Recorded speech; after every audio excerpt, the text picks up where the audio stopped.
ఇప్పుడైతే రోజుకో hero top place లో ఉంటున్నారు. కానీ ఒకానొక సమయంలో ఇలియానా శతాబ్ద కాలం పాటు తెలుగు ఇండస్ట్రీలో టాప్ హీరోయిన్ గా నిలిచింది. రికార్డు క్రియేట్ చేసింది.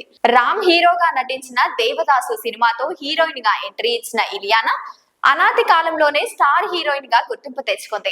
2 సినిమాలు మహేష్ బాబు వంటి సూపర్ స్టార్లతో నటించే అవకాశం దక్కించుకుంది. పోకిరి సినిమాతో ఇలియానా కెరీర్ ఒక్కసారిగా మారిపోయింది.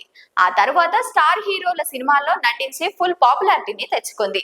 ఎన్టీఆర్, పవన్ కళ్యాణ్, ప్రభాస్, అల్లు అర్జున్ వంటి హీరోల సినిమాల్లో నటించి స్టార్ హీరోయిన్ గా నిలిచింది.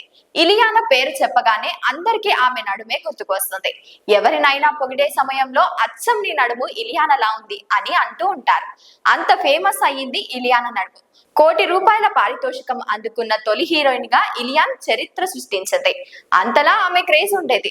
అయితే ఇలియానా నటించిన సినిమా ఫెయిల్ కావడం, ఇదే సమయంలో కాజల్ అగర్వాల్ హీరోయిన్ గా ఎంట్రీ ఇవ్వడంతో ఇలియానాకు ఆఫర్లు ఒక్కసారిగా తగ్గిపోయాయి.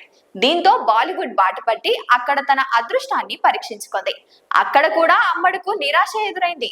ఇదే సమయంలో ఇలియానా పెళ్లి చేసుకునే అందరికీ షాక్ ఇచ్చింది.